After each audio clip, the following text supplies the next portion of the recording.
I'm reading an article from today's newspaper. It's entitled Be Patient in Today's Work Climate. It's an advice column about being self-employed and the necessity of planning. And it's written by Will McGuirk. I hope I'm saying that right. I don't even know if that's a real name because it sure rhymes with work.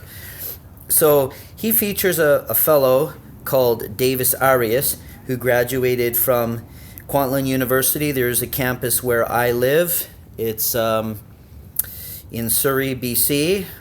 There's also one in Richmond, BC, and one in Langley, BC. So the story goes that there's a fellow, he graduated in graphic arts.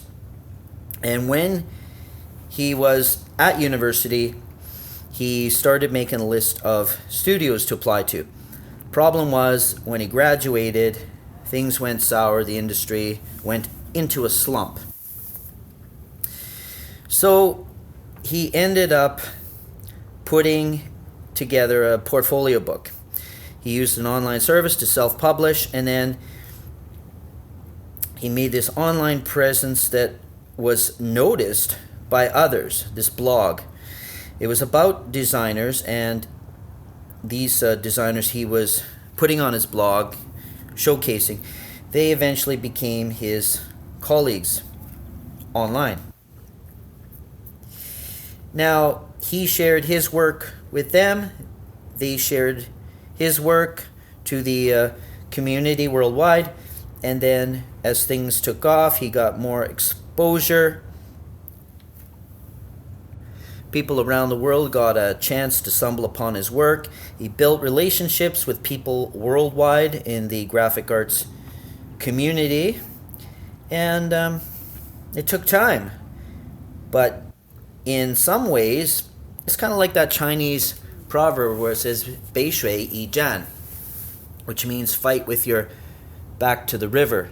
And there's a story in China about a general trying to motivate his soldiers, and apparently, I think I'd read it in Howard Zinn's A People's History of the United States, where basically in war, it's not like Hollywood where the soldiers bravely go fighting to their death. No, actually in war, soldiers, if they can, they'll run away. So this Chinese proverb was talking about basically taking away the opportunity to run away. 背水一战, fight with your back to the river. So the general would put a mountain or a river or a lake or some barrier, some thick forest, something, a gully, a gulch, a swamp, something where the soldiers couldn't run away. They had to stand with their back to whatever barrier it was, face the enemy, and fight to the death. And so that proverb took on a meaning that, well, they did use it in one of Arnold Schwarzenegger's latest movies. They used it as the title in China for Arnold Schwarzenegger's Last Stand movie from 2013.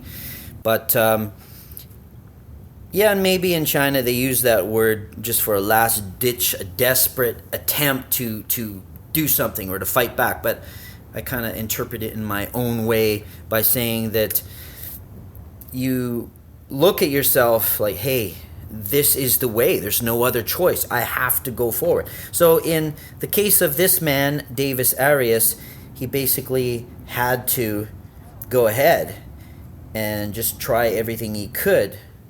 It doesn't say in the article whether he could have gone back to an old career or got a job at 7-Eleven or Max Milk or something like that, but it says that he had done all that training. He couldn't get a job in the field, in the industry. Even the best studios were laying off people, so he had to try to become self-employed. Now, he said his first year didn't really make that much money, but by the third year, he started to believe in himself. He started to think that, hey, this could work for me as an independent. So he's been at it for 8 years now. He's worked with clients from all over the world. He's had his work featured in Wallpaper and Monocle, and he's been on the CSS Awards as a judge. And his advice is just be honest with yourself and commit to it, probably meaning your job, your plan, your self-employment. Have a plan. Things don't happen overnight. It takes time. Do what you do best. Put your best foot forward, and things will work themselves out. Now that is quite interesting. I met a first-year realtor who is actually the best realtor in his whole brokerage.